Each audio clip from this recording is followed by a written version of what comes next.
Estamos aqui mais uma tarde, na Ponte de Ferro. Hoje é dia 2 de maio de 2025. Ponte de Ferro trazendo mais uma palavra de Deus para aqueles que se encontram ainda no caminho largo. Uma palavra nessa tarde que nós estamos trazendo aqui, ela tem o seu alvo, tem o seu objetivo. O seu alvo é a sociedade, é o indivíduo, é o ser humano. O seu objetivo é de transformar o homem. O seu objetivo é de fazer com que o homem reconheça que ele é um pecador, que ele precisa do perdão da parte de Deus por meio de Jesus Cristo.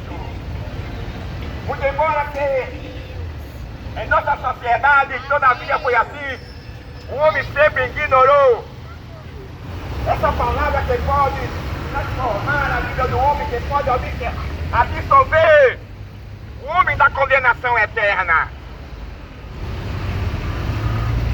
É a razão que muitos partiram e muitos irão partir porque ignoraram o favor de Deus. Morreram com o coração voltado para as coisas deste mundo. Abraçaram, se casaram com as coisas que o mundo oferece. Tendo em vista que o homem, após o pecado, ele erra agora uma natureza decaída.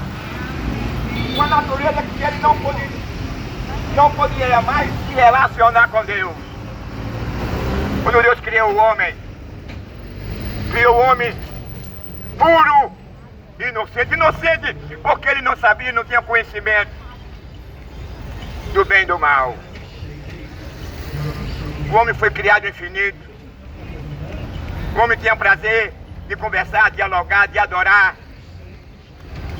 O homem tinha prazer com a natureza que Deus havia criado. Tudo que ele cercava, lhe proporcionava harmonia, prazer,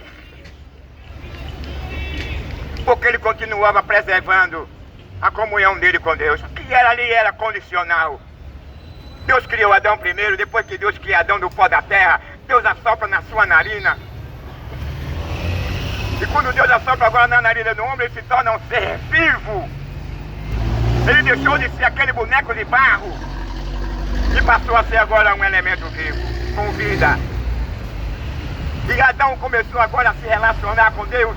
Adão agora começou a se relacionar com os animais, porque ele vivia num estado de inocência e de pureza. Dentro dessa condição, ele gozava desse privilégio.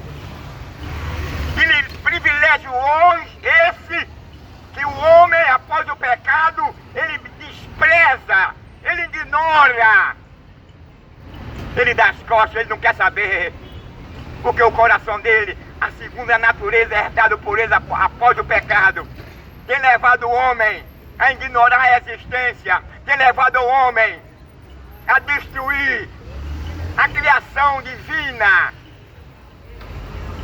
Porque nós observamos que após o pecado proporcionou insatisfação, tem proporcionado ao ser, ao indivíduo, o prazer de ele amar esse mundo com a sua concupiscência. Ô irmão, alguém pode me perguntar que concupiscência é essa? Que amor é esse que após o pecado o homem passou a amar? O homem passou agora a entregar o coração dele na prática do adultério, na prática da violência, na prática da injustiça, na prática do roubo, na prática de derramar sangue, na prática de injustiçar, na prática de explorar um trabalhador.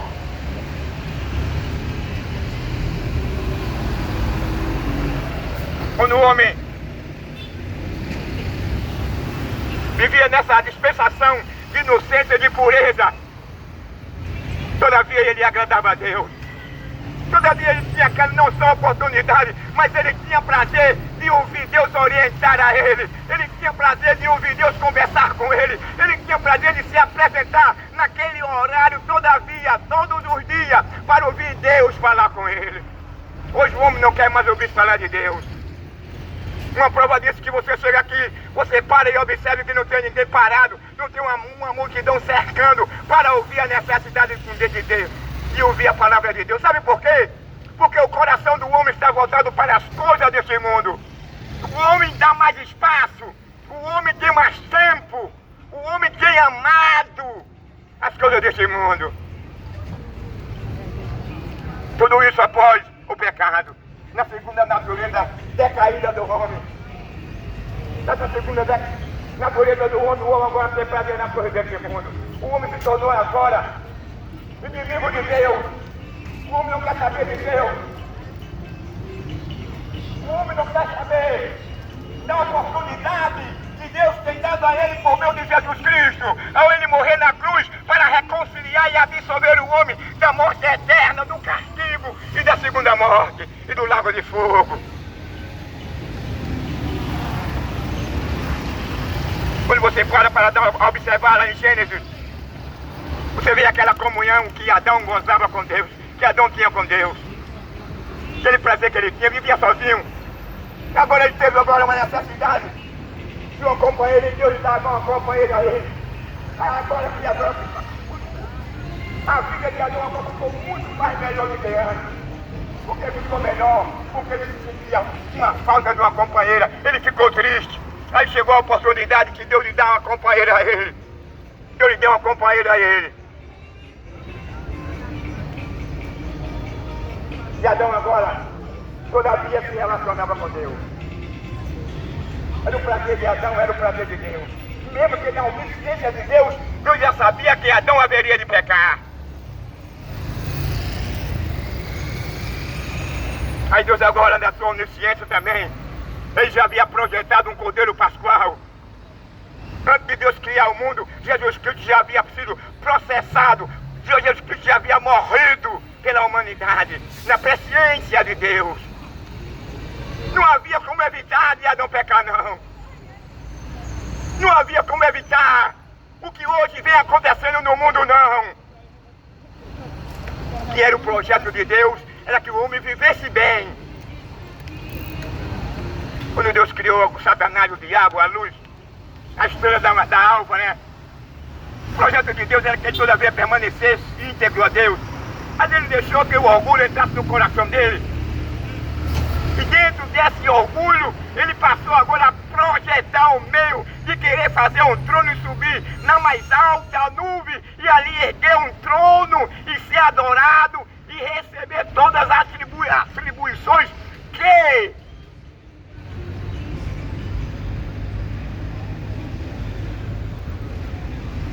unicamente e exclusivamente só é para Deus. E a Bíblia diz que Deus não dá a sua glória a homem nenhum. Mas o diabo queria essa glória. O diabo queria ser Deus.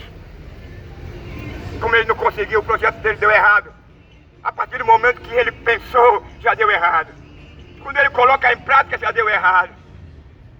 Aí agora ele é expulso do céu, e quando ele é expulso, aí uma voz diz assim: ai dos que habitam na terra, porque o diabo foi lançado sobre a terra e foi lançado o vosso acusador. O diabo não tem prazer, meu amigo, na criação. O diabo não tem prazer no sucesso. O diabo não tem prazer na harmonia, na família. O prazer do diabo é destrutivo. Ele só tem prazer na destruição. Ele é destrutivo porque ele trabalha para destruir. Ele trabalha para matar, para roubar. O que é que nós estamos vendo e assistindo o homem? Hoje, o homem perdeu o seu caráter, o homem perdeu a decência, o homem perdeu a dignidade, o homem perdeu a ética. Porque o homem perdeu. Foi o diabo que forçou Adão a pecar, foi o diabo que obrigou Adão a comer do fruto do conhecimento do bem e do mal de forma alguma. Foi uma questão de escolha de Adão. O diabo não chegou para Adão e dizia assim: se você não comer, eu vou lhe matar. Se você não comer, eu vou fazer isso e aquilo com você, não. Simplesmente ele comeu do fruto, que estava na mão de Eva, que por sua vez ela já tinha comido, ele voluntariamente pega aquele fruto que Deus havia ordenado a ele que ele não comesse. Ele vem e come. E quando ele come, ele pede agora a comunhão, ele pede agora a pureza, ele pede agora a inocência. Ele desperta agora não só o desejo, ele foi atingido pela maldição que Deus agora lançara sobre ele. E qual foi a maldição que Deus lançou sobre ele? Em primeiro lugar, quando ele comeu do fruto, aí acontece que os olhos de Adão e Eva foram abertos. E Adão percebe, veja como começou agora. Os primeiros passos de Adão ao ter desobedecido a ordem divina.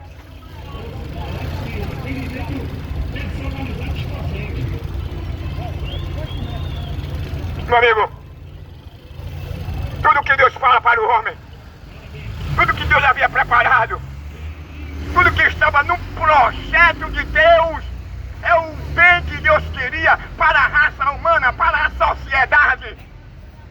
E Deus, por querer esse bem, deixou agora de responsabilidade ao critério do elemento humano. O que Deus tinha de fazer, Deus já tinha acabado de fazer. Primeiro Deus criou o céu, criou a terra.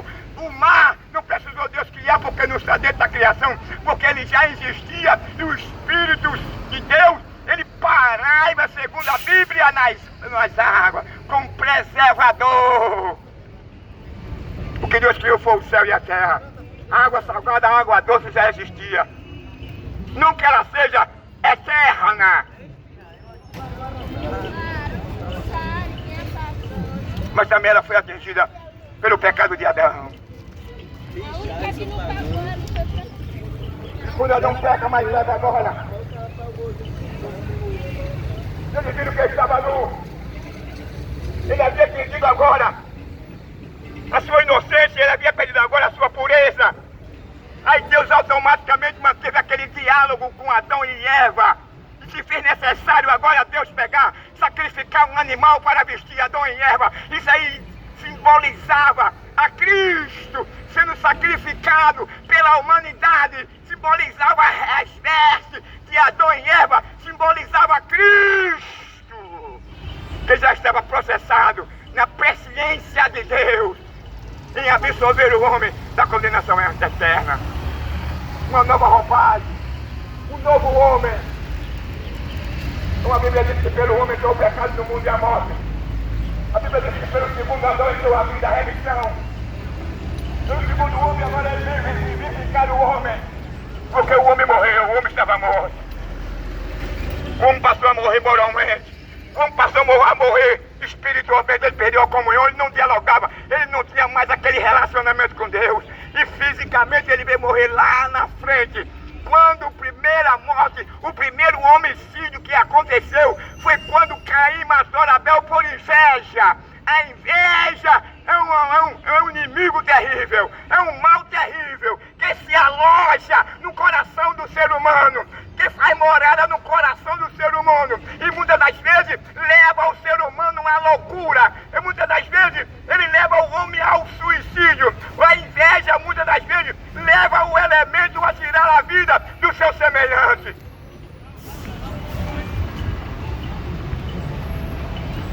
Aí Caim, quando viu que Deus havia se manifesto no sacrifício de Abel, e no dele Deus não se manifestou, ele ficou revoltado, ficou com raiva. Mas já o processo de desobediência de Adão. E quando Deus diz a Adão, tu és pó e para o pó tu tornarás. Porque aquela sentença de maldição de morte não estaria somente confinado a Adão, mas a todos que sairiam. Todos que fossem descendentes de Adão passaria também a morrer. Toda a raça humana morreria. Aí Caim agora, quando viu aquele cenário que Deus não se manifestou, o sacrifício dele, ele foi, marcou o encontro com o irmão, pegou o irmão. Antes de ele matar o irmão, Deus aparece a Caim e disse a Caim, Deus orientou a Caim, disse a Caim, não mate seu irmão. cabe a tu dominar o teu mal. Se bem fizeres, será para ti. Deus é desse Deus. O Deus de Deus orientar a Caim, e ele não obrasse com aquela loucura. Caim não quer saber, movido de raiva, movido de ódio, movido de inveja. Aí pega o seu irmão e mata o seu irmão. Veja como o pecado deformou o caráter do homem. Quando Deus agora viu aquele cenário, aí Deus chama agora Caim e diz assim: Caim, onde está teu irmão? Observe que Caim não estava respondendo, não era um homem qualquer não. A resposta dele seria: Deus. E ele teve a coragem de dizer a Deus: porventura sou eu guardador do meu irmão? Ele já sabia que Deus tinha visto aquela cena, aquele cenário, quando ele matou o seu irmão. Aí Deus olha para Caim e diz assim: Caim, por que tu mataste teu irmão? Porque a terra, ela abriu a sua boca para receber da tua irmã o sangue do teu irmão. Então maldito será tu e vagabundo e fugitivo. Deus amaldiçoou a Caim. Primeiro Deus disse que Caim era maldito. Segundo, vagabundo. E terceiro, fugitivo. A presença de Deus. Quando o homem não obedece a Deus, quando o homem não procura honrar a Deus, as consequências são terríveis. Você sabe do que aconteceu com Caim? Tornou-se o quê?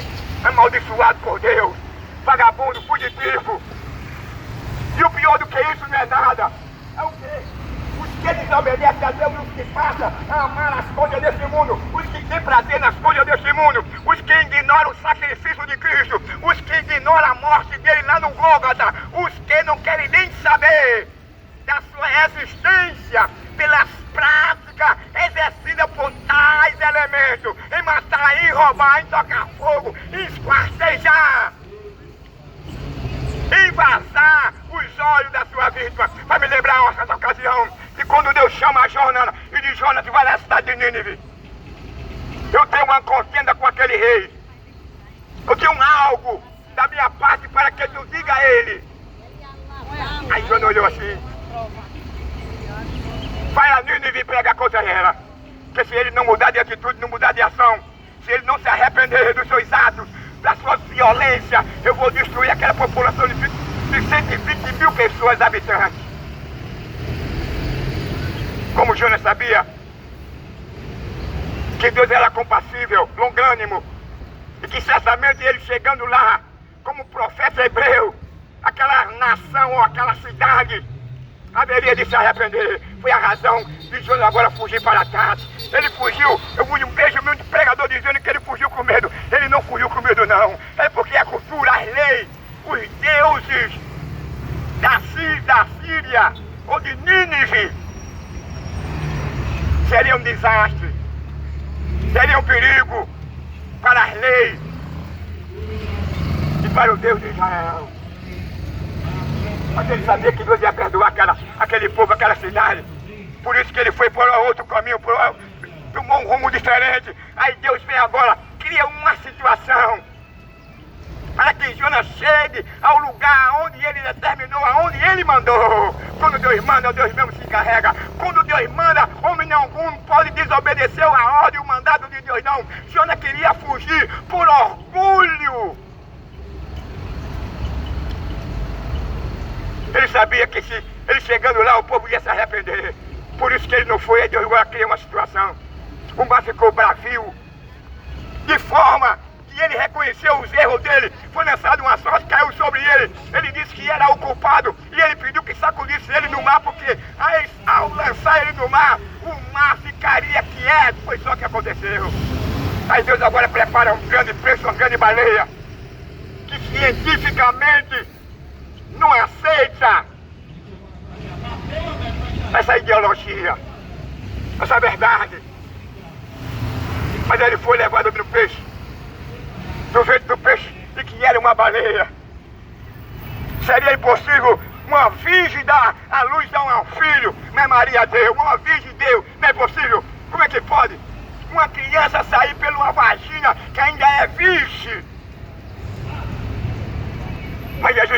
impossível. A Bíblia diz que não há nada impossível para Deus. Aí o que aconteceu?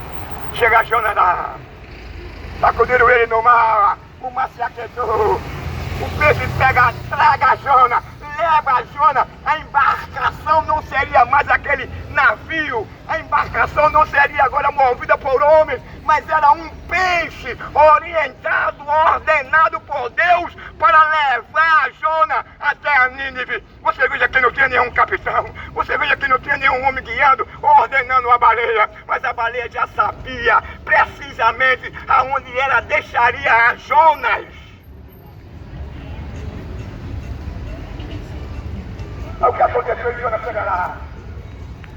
Não teve nenhum piloto, não teve nenhum comissário de bordo, não teve nenhum capitão com uma baleia. Deus ordenou e a baleia levou. Quando a baleia chega perto da praia de Nínive, abre a sua mão, toda ela sai na praia. Aquele homem ali, todo molhado daquela água salgada. E quando ele chega na cidade de Nínive, ele proclama que se o povo não se arrependesse, Deus haveria de destruir aquela população de 120 homens, sem contar mulheres e crianças, se ele não se arrependesse. Você sabe o que era que o rei fazia de Nínive? Quando ele tinha uma guerra, ele acostumava vazar os olhos dos seus oponentes. Ele costumava arrancar os olhos do derrotado, arrancava a sua cabeça, o polegar dos dedos. Pegava a cabeça do rei, dos príncipes e colocava numa pirâmide seus olhos. E ali ele fazia uma pirâmide de cabeça, como se aquilo ali fosse uma honra para ele, como se aquilo ali trouxesse satisfação e que era o seu presente. Porque tinha para quê? Trouxesse um presente de caneco.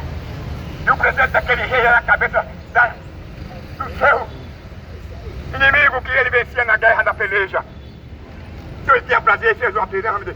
Para ele era a maior satisfação, a maior alegria. Mas para Deus foi diferente. Ele via de uma forma, Deus via de outra. Para ele estava certo, mas para Deus ele estava totalmente errado. Para ele aprovava aquela ação destrutiva, maligna, perversa, mal, de arrancar os olhos, decapitar a cabeça, arrancar os polegares das mãos e dos pés. Quando os polegares, ele não colocava na pirâmide, não, só colocava só a cabeça, seus olhos. Mas Deus deu a maldade dele. Ele era um homem perverso, mal. Mas eu disse para ele agora, clama ele, que se ele não se arrepender, eu vou destruir aquela cidade. E quando ele toma conhecimento que lá estava um profeta hebreu, e que estava profetizando que ele teria que mudar de atitude, que ele teria que mudar de ação maléfica, violenta, destrutiva. Ele procurou saber quem era o profeta, ele era um hebreu.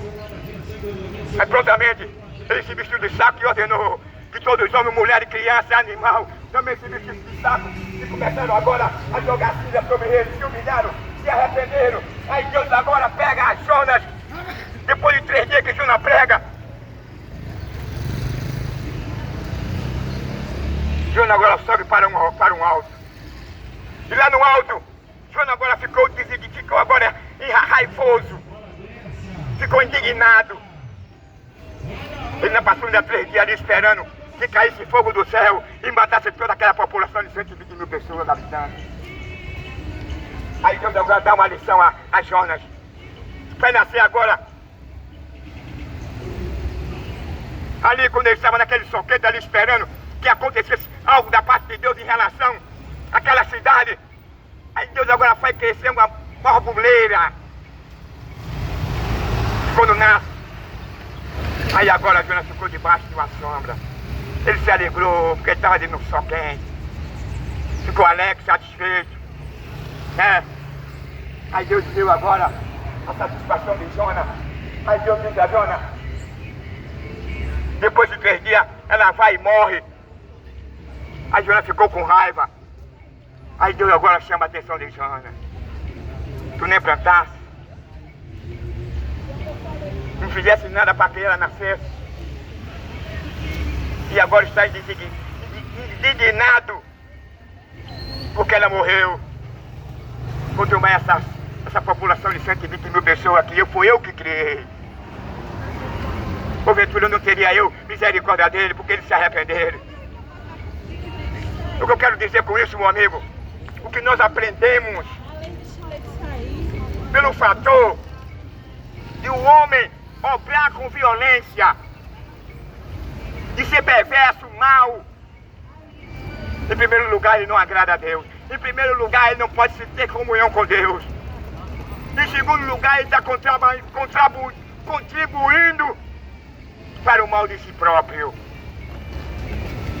Agora Deus esperava que aquele povo se arrependesse. Aquele povo se arrependeu. O que Deus espera do homem é que o homem reconheça que é um pecador. O que Deus espera do homem é que o homem se arrependa. O que Deus espera do homem é que o homem mude de atitude. O que Deus espera do homem é que o homem reconheça que é um pecador. E que somente Cristo pode resolver o homem da condenação da morte eterna, do juízo, quando ele reconhece que é um pecador. Quando ele procura abandonar a imoralidade, a declamação, o prazer de derramar sangue, o prazer de matar, o prazer de trair a sua esposa, o prazer de trair o seu marido.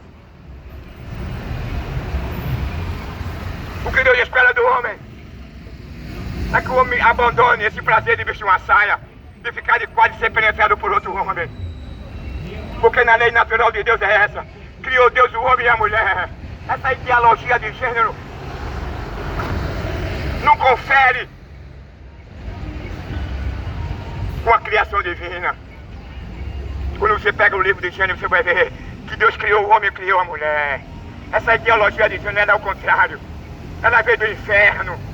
Ela veio para querer desfazer a lei natural de Deus. E ninguém pode desfazer da lei natural de Deus. Você vai ver Paulo falando lá em Romanos.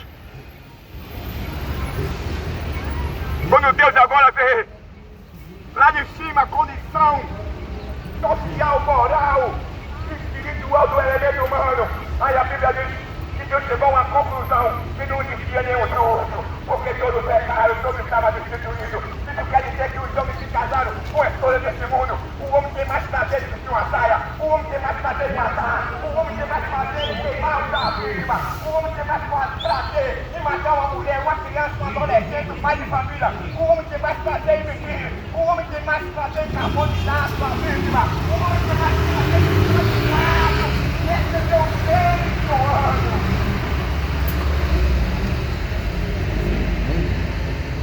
Do que obedecer a Deus. Veja que no ato criativo de Deus, Deus criou o homem e a mulher. E Deus chegou para Adão e disse assim: crescemos e multiplicai e sejam fecundos. Aí eu pergunto, será que Adão tivesse relação todo dia com Eva e Adão pelo olho e pela boca? Será que o Brasil, e a Itália, a França, os Estados Unidos, a Alemanha, a Argentina, Portugal, o Iraque, será que existia, meu amigo? O Paquistão, o Afeganistão, será que existia o Brasil? Será que existia a Colômbia, o México, a Itália, a Inglaterra, a Suíça, Canadá, Polônia? Não. Não haveria uma necessidade de um homem se coabitar, de um homem se relacionar com Eva por meio da vagina. Porque por meio da vagina Deus criou esse órgão para armazenar o espermo. E o espermo seria armazenado na vagina. E na vagina da mulher aí se encontraria milhões de espermos. Ia de fúndio a também milhões de óvulos. Somente um espermo engravidaria a mulher. Seria a lei natural de Deus, mas os homens querem mudar. Os homens têm que ir uma saia, os homens têm que ficar de quatro pés, os homens têm negócio da sua esposa, uma praia de nudez, os homens têm usado a sua esposa como se ela fosse uma prostituta, usando a mulher de anal e de oral. A Bíblia diz, é preciso você pegar um livro de biologia, e você vai ver que o ser humano, ele foi dotado de vários órgãos, de vários órgãos por Deus. O coração não pode fazer a vez do fígado, o fígado não pode fazer a vez do pâncreas, o pâncreas não pode fazer a vez do fígado. O fígado não pode fazer a vez do coração. O coração não pode fazer a vez dos olhos. Os olhos não podem fazer a vez do coração. O rim não pode fazer a vez do pâncreas, nem do baço, nem do fígado. O intestino delgado e do grosso não pode fazer a vez. Os olhos, do ouvido, nem do ouvido, o nariz, nem o nariz pode fazer a vez do ouvido, nem da boca. Paulo disse, seus alimentos foi criado para o ventre, e o ventre, que é isso aqui, para o alimento. Mas Deus adquirará tanto um como o outro. Paulo está usando a seguinte expressão. Humanos, ele foi criado por Deus, na vida da espécie humana, para sair dos desertos e as carnes. Não foi para ele receber um pênis, não foi para ela receber um pênis. E a boca, Deus criou a boca do alimento humano para quê? Para falar, para mastigar, para sentir um sabor no alimento.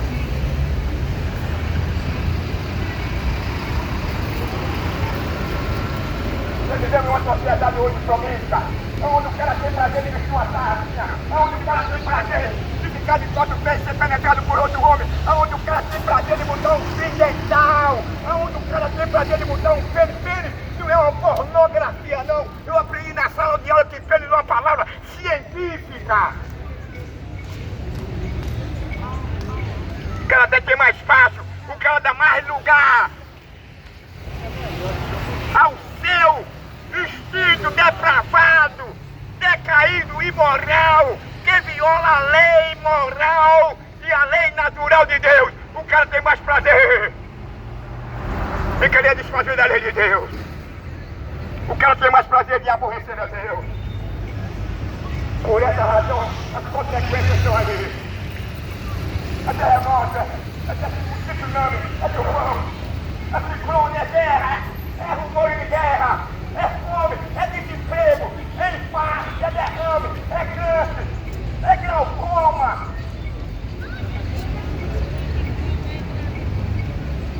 Deus não criou o homem para o homem que acredita por essa moléstia, por essa doença, não.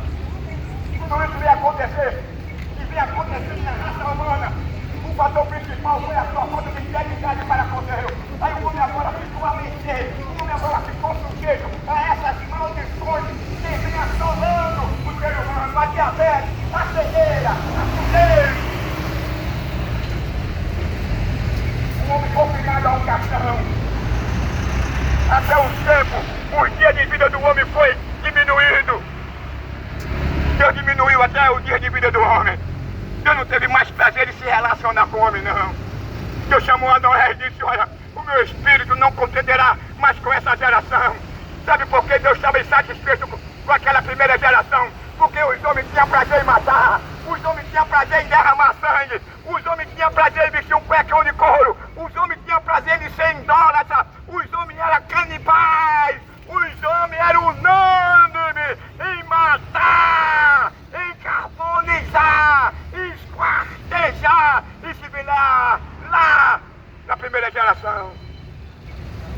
Isso está no DNA do homem. Só quem muda, só quem perdoa, só quem limpa. Essa contaminação, o dia que se muda de contaminação quando eu era um grande desafio. Contaminação, meu irmão, é uma miséria. Quando ela chega, pode ficar que o cara vai dizimar a maior parte da humanidade. Quando existe uma contaminação por meio de um vírus, como aconteceu agora com a Covid, o pecado é pior do que a Covid, porque a Covid matou 2 milhões. O pecado não matou o mundo todo. O cara já é gerado no ventre da mãe, já sobre essa condenação de morrer.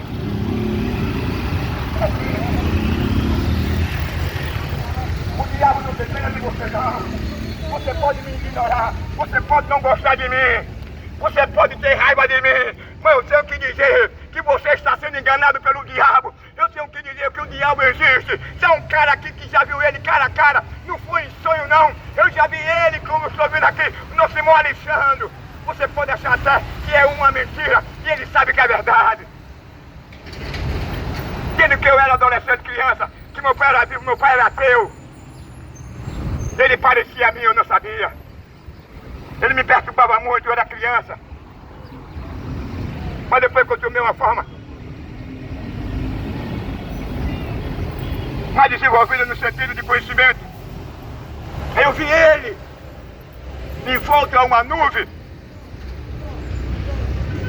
Minha esposa estava grávida. Meu cabelo cresceu, a língua engrossou, as pernas tremeu. Eu não corri porque Jesus chegou. Aí eu disse para ele: Satanás, tu já perdeu. O diabo é triste, meu amigo, ele não perdoa. É o contrário de Deus. O homem pecou contra Deus.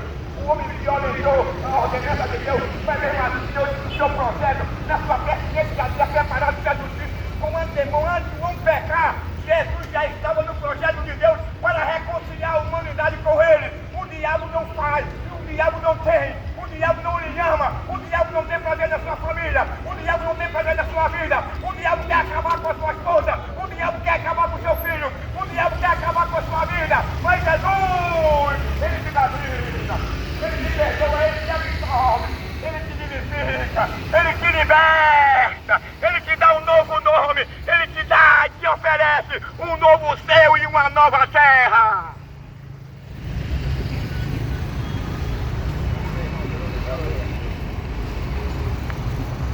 O que é que o diabo tem para oferecer ao cara? O diabo não tem nada para te oferecer. Você sabe quais são os atributos do diabo? Ele está me ouvindo? Ele sabe. Os atributos do diabo é que ele é pai da mentira. E segundo, ele é mentiroso. Terceiro, ele é assassino. Quarto, enganador. Quinto, acusador. Sexto, destruidor. Portanto, o diabo não tem prazer na criação de Deus. O diabo não ama o ser humano. Quando as pessoas estão aí oferecendo sacrifício ao diabo, quando as pessoas estão aí oferecendo a sua vida ao diabo, enganado pelo diabo, porque o diabo não presta, o diabo não tem amor nem a ele mesmo, o diabo é um ser sádico, o diabo é destrutivo, o diabo quer ver você na lama, o diabo quer ver você tirado na rua privado de bala, o diabo, o prazer dele é de ver você confinado numa cadeira de roda, o prazer do diabo é ver um carro passar por cima de você, o prazer do diabo é você matar a sua esposa, o prazer do diabo é você ser assassinado pela sua esposa, o prazer do diabo é você matar seu filho, o prazer do diabo é ver você ser assassinado pelo seu filho, o prazer do diabo é ver você acabar com o seu casamento.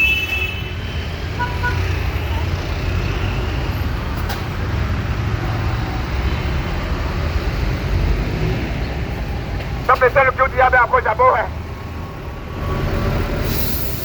Você está enganado. Você está enganado a respeito de quem é o diabo. Você está enganado. Eu posso lhe dizer que quem é o diabo não na sua totalidade, mas eu conheço quem é o diabo porque eu já vi ele. O diabo chegou para mim, ele disse a mim, eu estava pregando ali, ele disse a mim que iria me matar. Quem sabe da minha história sabe que não é mentira que eu estou dizendo, que eu venho passando, não. O diabo com raiva, porque eu prego essa verdade. O diabo com raiva, porque eu não prego um evangelho capitalista. Eu não prego um evangelho cultural. Eu não prego um evangelho mentiroso. Eu não prego aquele evangelho que visa o cara enriquecer os seus cofres no banco.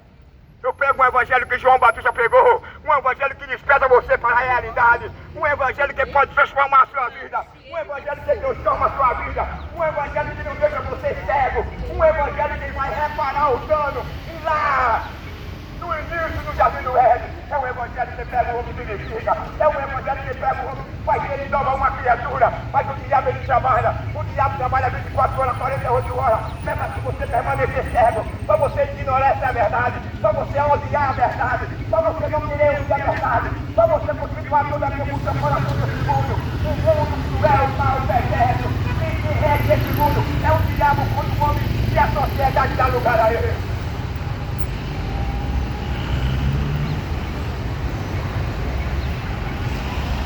Eu vejo alguém com raiva de mim. Quando eu vejo o sistema com raiva, eu já sei quem está por trás disso é o diabo. Sabe por que o diabo está com raiva? Porque o diabo não quer eu que ninguém sabe esse evangelho verdadeiro, não. Um evangelho que vai tocar nele. O evangelho que vai desmascarar ele. Ele não revela a sua verdadeira identidade. O diabo não revela a sua verdadeira identidade, mas por meio da palavra de Deus. A palavra de Deus revela a verdadeira identidade do diabo. Ele é um ser destrutivo. Ele é um ser sem misericórdia. Ele não tem amor à tua vida. Ele não tem amor à tua alma. Ele já foi condenado antes de ser expulso do céu. Então ele vai trabalhar 24 horas, 48 horas, para que você todavia permaneça nesse mundo ingrato e infiel, nesse mundo mau, perverso, velho, destrutivo. Onde Deus criou o céu e a terra, para que não houvesse cemitério, para que não houvesse hospital, para que não houvesse casa funerária, para que o cara não fosse atingido pelo câncer, por uma cegueira, para que o cara não ficasse condenado numa cadeira de roda, para que o cara não ficasse diabetes. Tudo que você come hoje vira sangue, vira açúcar. A maldição que Deus lançou sobre agora o pecado de Adão. É que você fica nesse mundo, você fica na religião, e você vai ver a violência. E você vai ver é pai matando o filho matando o pai. E você vai ver é o marido matando a mulher. O índice de feminicídio é tão alto. Essa é a forma de autoridade que você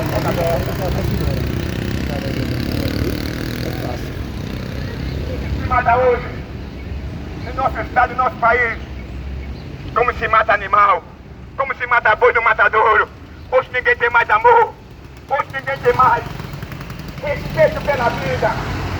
A vida hoje não tem valor algum. Você pode matar o cara por causa de 10 reais. Você pode matar o cara por causa do prato de feijão. Você pode matar um cara só porque uma simples discussão no trânsito. Você pode matar um cara por conta de uma partida de futebol, por conta de uma partida de dominó, de baralho. Você pode matar o cara muitas das vezes só porque o cara olhou para você de mal, com aquele olhar que você não se agradou do cara. Você pode matar o cara porque você tem inveja do cara. O cara pode lhe matar porque pode ter inveja de você. O cara quer querer lhe matar porque o cara está de olho na sua riqueza. O cara está de olho na sua mulher. Existem vários motivos de o homem querer matar o outro. O cara morre porque deve ao tráfico. O cara morre porque o cara traiu a confiança do cara. O cara morre porque o cara é um satânico. Ele não respeita a criança. Ele não respeita a mulher do amigo. Ele vai para a casa do amigo e começa agora a assediar a esposa do amigo. Eu conheço um colega meu que ele levava o cara para a casa dele e ele ia tomar uma cervejinha. Mas o cara começava a assediar a mulher do cara. O cara tinha quase 2 metros de altura. O cara matou ele só de porrada. Ele pegou em bomba, porque o cara era faixa preta. A Bíblia diz que não sejamos loucos, porque poderemos morrer fora do tempo. E há muitos caminhos que têm levado o homem à loucura. Tem tornado o cara louco. Louco é aquele que escolhe o caminho que já se sabe que o fim dele é a morte. Ele vai morrer na rua como um cachorro. Mas a Bíblia diz que o princípio da sabedoria é o temor a Deus. Se você passar a temer a Deus, se você deixar que a palavra de Deus penetre no seu coração, se você querer habitar num novo céu, numa nova terra, nessa terra não haverá cemitério, nessa terra não haverá casa funerária, nessa terra não haverá hospital, nessa terra não haverá feminicídio, nessa terra não haverá cemitério, nessa terra não haverá violência, discriminação, preconceito, nessa nova terra não haverá injustiça e exploração, nessa nova terra não haverá catador de papel, nessa nova terra não haverá catador de lixo, nessa nova terra o cara não será cometido pela morte, pelo infarto, pela cegueira, pelo derrame, nessa nova terra você não vai ser assaltado, nessa nova terra ninguém vai querer pegar a sua mulher a pulso, nem estuprar ela não, nessa nova terra ninguém vai tomar o seu carro dentro de casa não, e até hoje dentro da nossa casa nós não temos mais segurança nesse país. Onde é que estão os nossos governantes? Ai, daquele que queria negritude para condenar o trabalhador.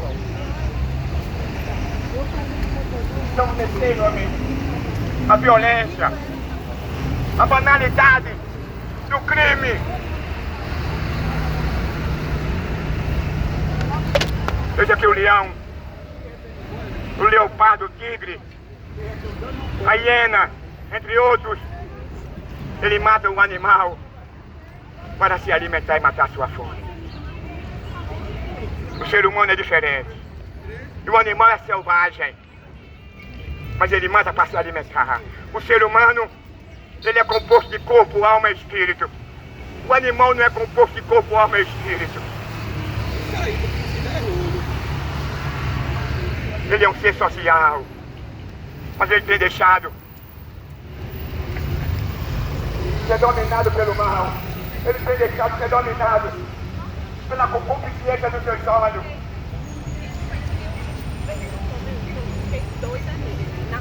Onde ele é levado pela sua concupiscência, ele é um alvo fácil do diabo, porque ele vai dar lugar ao diabo. E a Bíblia diz: não dê lugar ao diabo. Quem dá lugar ao diabo, ele mata. Quem dá lugar ao diabo, ele rouba. Quem dá lugar ao diabo, ele veste uma saia. Quem dá lugar ao diabo, ele fica de pé, penetrado por outro homem. Quem dá lugar ao diabo, ele divide a mulher dele com outro homem. E o cara fica com a mulher dele, ele fica com a mulher do cara.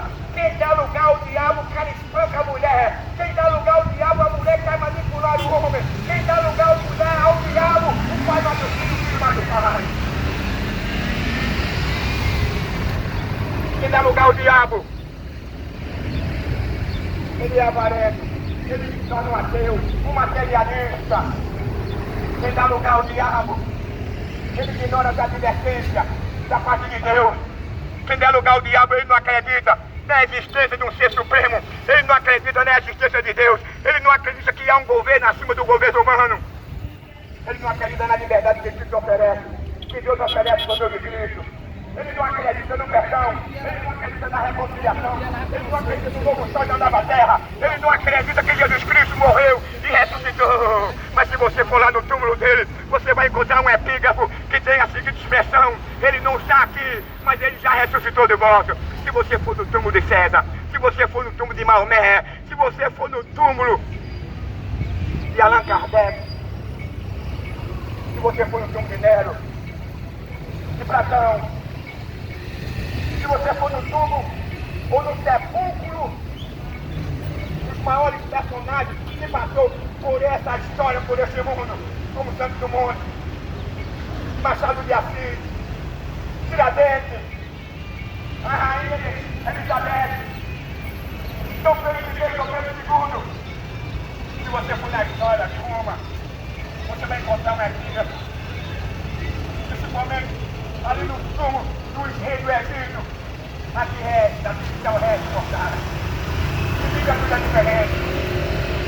Completamente diferente do contrário.